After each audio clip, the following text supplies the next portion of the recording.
What's going on, everybody? Robinson DUP. I've had a little bit of coffee, so now I'm perked up and fired up. Just had a good workout with my coach. I had a push day, so it felt good. I must have done like 9-10 sets of bench press today. Just felt really, really good. I told you I was going to a higher volume block into my next show. I just like volume. Did some military pressing. I did, what else was in there? Did some tricep work and whatnot. I did a lot of lateral raises to work on my shoulders. So got that all done. Wanted to give you a quick update regarding my road to pro. So I was holding a lot of, I don't know if it was water or whatever, but I was up to 176. John, my coach, had raised my carbs ever so slightly just because I was so beat up and my metabolic adaptation had gotten so bad that I just couldn't drop weight. So I was sitting at 176 all week, which I know is heavier than my stage weight at 173.5. But he also wanted to help me heal from being beat up and the intensity with which I train and the show and everything else. So he was doing the right thing for my health. Since then, we cut the carbs down just ever so slightly, and now I'm back down to, I dropped a pound down to 175. And we've increased the cardio ever so slightly. For those of you who wonder, I don't do a lot of cardio. I probably do under 2 hours of cardio a week. I think it gets overstressed with the caloric burn that cardio creates. That's why I like doing very high volume training blocks and lifting. I use that more for my cardio than the actual cardio. So I was at 200 grams of carbs on a training day. We've brought them down to 180. I actually have a high carb refeed today of 380 grams. Just because of how hard I worked on my metabolic capacity in the off season, my body's processing carbs a lot better in the way that it handles it.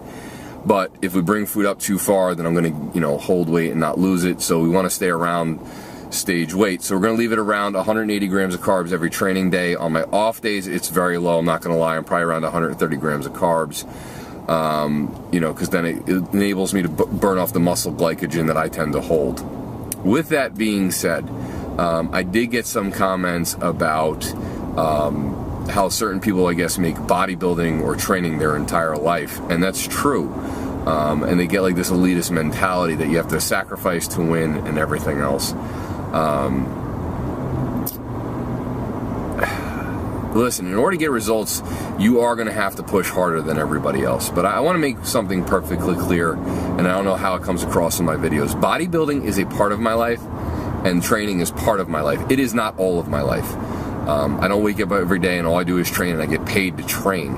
And what my coach and I were actually just talking about was, how training can become a little too much the only thing you're thinking about.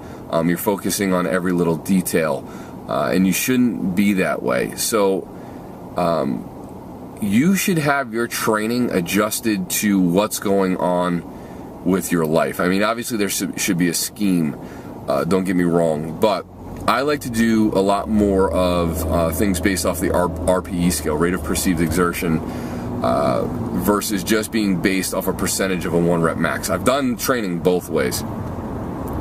And as I go back into my off season, there will be times where I am calculating things based off of my 1 rep max.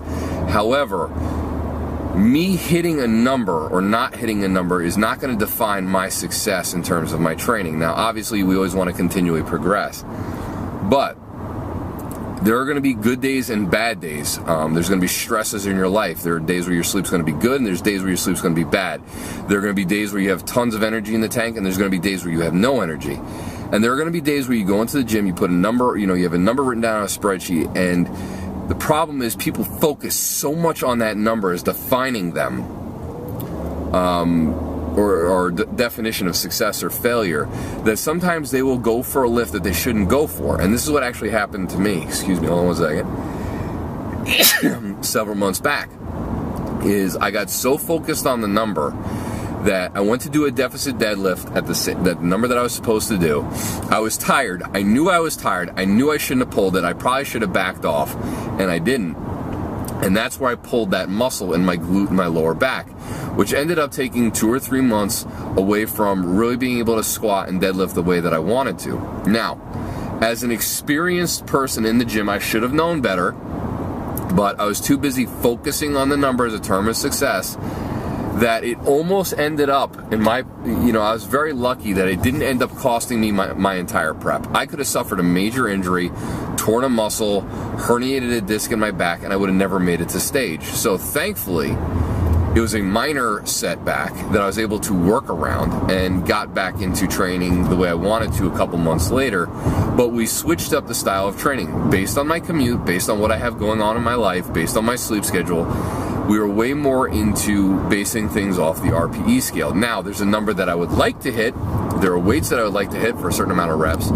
But if I feel that day that I don't have it, then I just don't do it. I back off. Maybe I end up 10 pounds lighter or 5 pounds lighter or 15 pounds lighter if necessary, because my body just doesn't have it in the tank. And I think that's a much smarter approach.